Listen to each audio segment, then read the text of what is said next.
Yeah, welcome in. Welcome back to another episode of the Format Podcast. Got a pretty interesting show for you here today.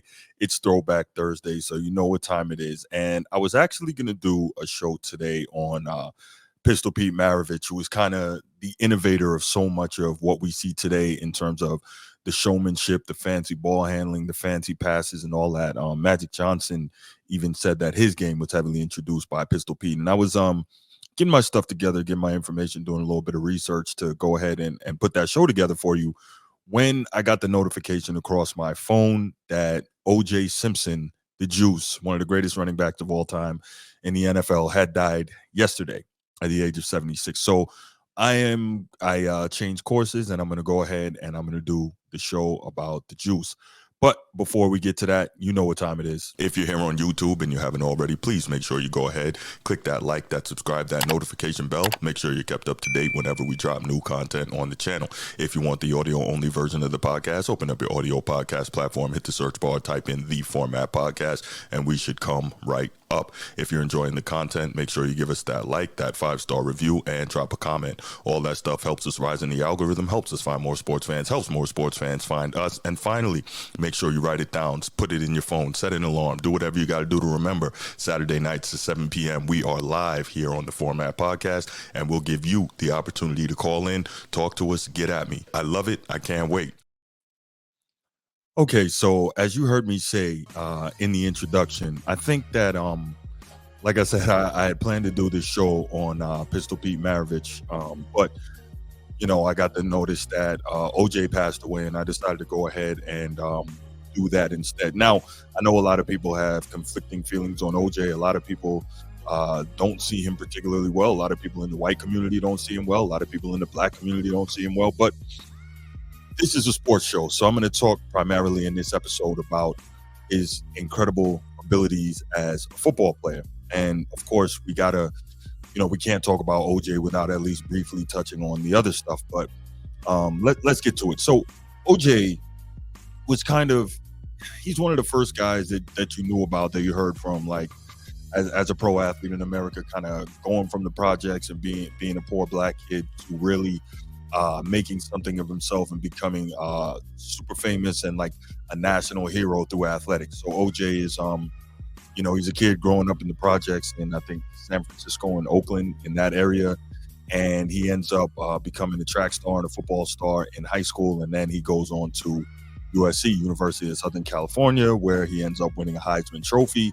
And we know what the Heisman Trophy is. It's an award for the best college football player in the country that season. And obviously back then, running backs were primarily considered the glamour position, not so much like now where it is all quarterbacks, right?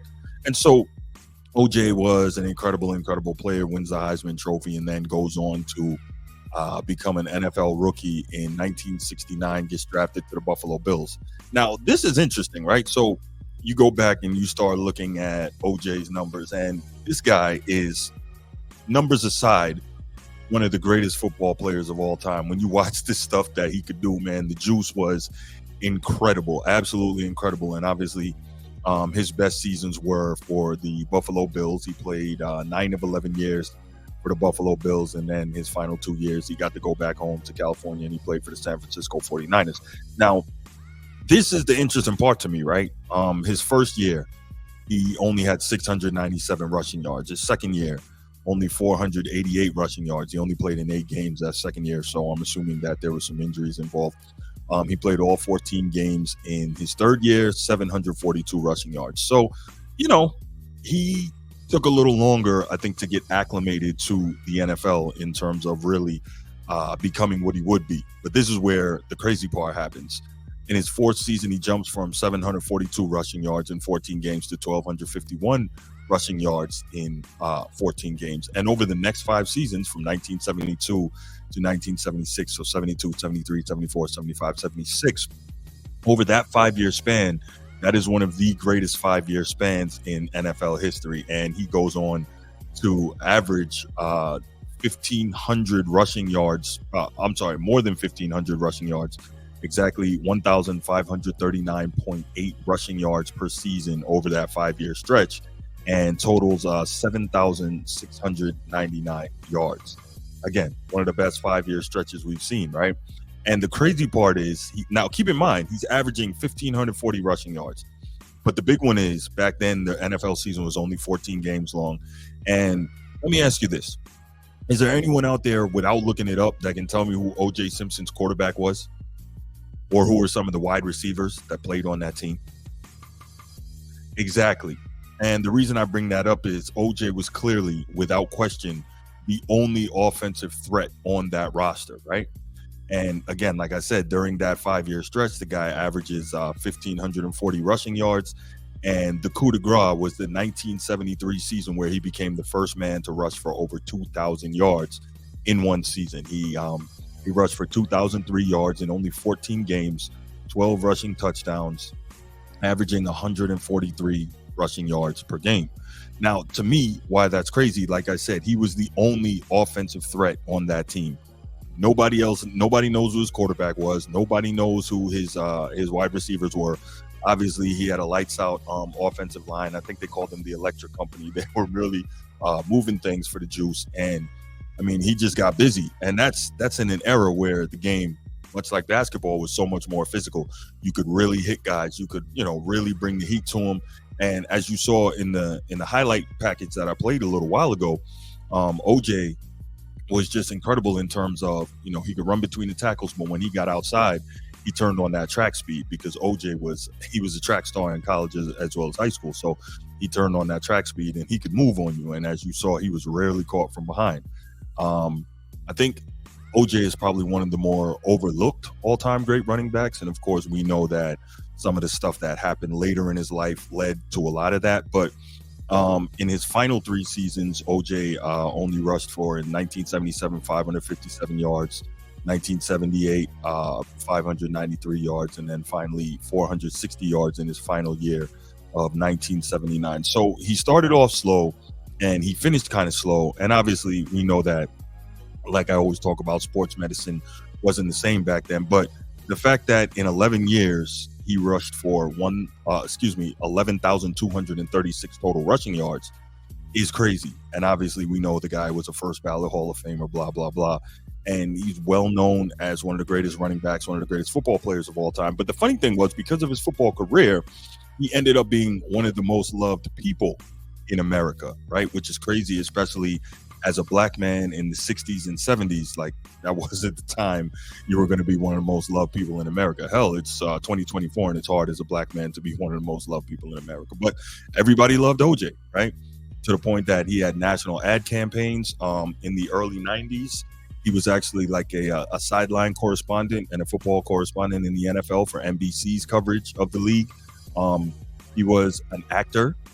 I believe he was I know for sure he was in The Naked Gun 1 with Leslie Nielsen. Really, really funny movie. If you've never seen it, check it out. I believe he was also in The Naked Gun 2. He played Detective Frank Nordberg.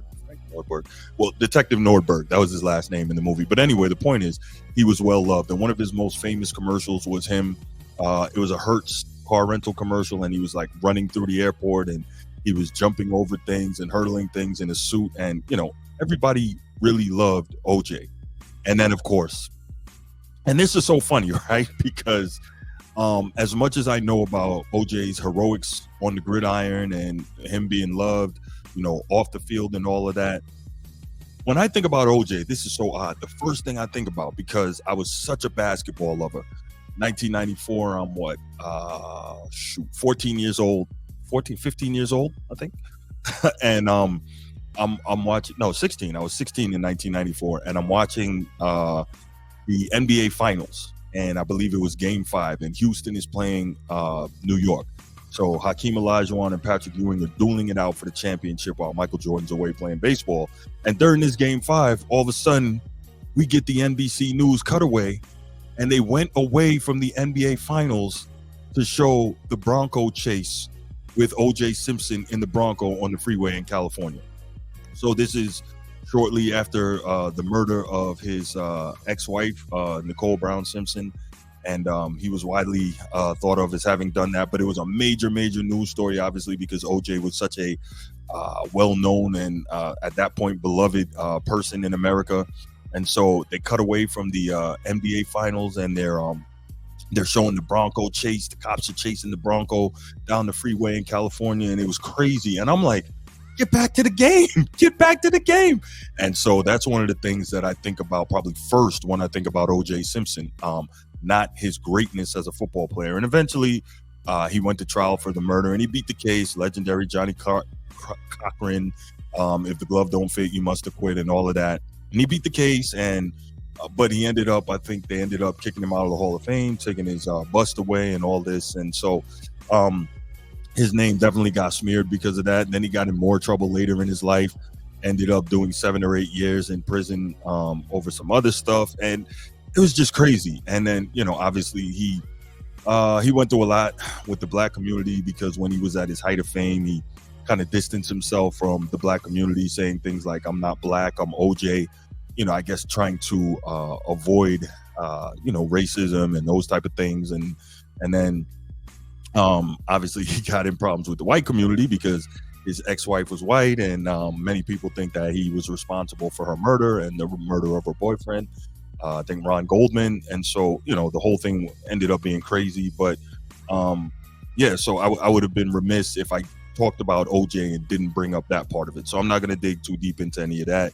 That's less relevant to me. What I wanted to do again was give this dude his flowers for just being one of the most incredible football players we've ever seen, one of the most incredible running backs we've ever seen. I mean, just look at this guy. Look at it now. He is smoking defensive backs. Defensive backs are generally the fastest guys on the field. And once he got out into the open field, if you see right there on that previous highlight, the defensive back had the angle and he couldn't cut him off because OJ was that fast. And so you talk about strength, you talk about speed, and just, again, the thing that I always point to is that he was pretty much the only offensive weapon on that team, but he churned out those incredible seasons, and that 5-year run is one of the greatest 5-year runs in the history of the NFL. And so I'm pretty much going to wrap it up there, but man, OJ was incredible, and now OJ's gone. We don't know where, obviously, but OJ has passed away. He lost his battle with cancer. That was the announcement that was put out by his children. So he died April 10th, 2024 at the age of 76. So OJ Simpson, I'm not going to say rest in peace because I don't know what you did or didn't do, but I'm just going to say that OJ is gone, and OJ, again, is one of the greatest football players we've ever seen, one of the greatest running backs we've ever seen, in my estimation, probably a top 5 running back of all time. And he was just that great as a football player. So on this Throwback Thursday, there you have it, O.J. Simpson. All right, so I'm going to go ahead and get out of here. You can leave your comments in the comment section if you're old enough to have seen O.J. play. What are your thoughts about O.J. as a football player? And I guess if you want to leave your comments also, what are your thoughts about O.J. as a person? Although I'm sure very few of us actually knew O.J. Simpson personally. But yeah, leave your comments in the comment section. Can't wait to hear from you. Make sure you like and subscribe to the channel. And remember, Saturday night, 7 p.m., we're going to be doing that live show. So make sure you check in, tell your friends, tell your enemies, family, whoever. And I'm out. Peace.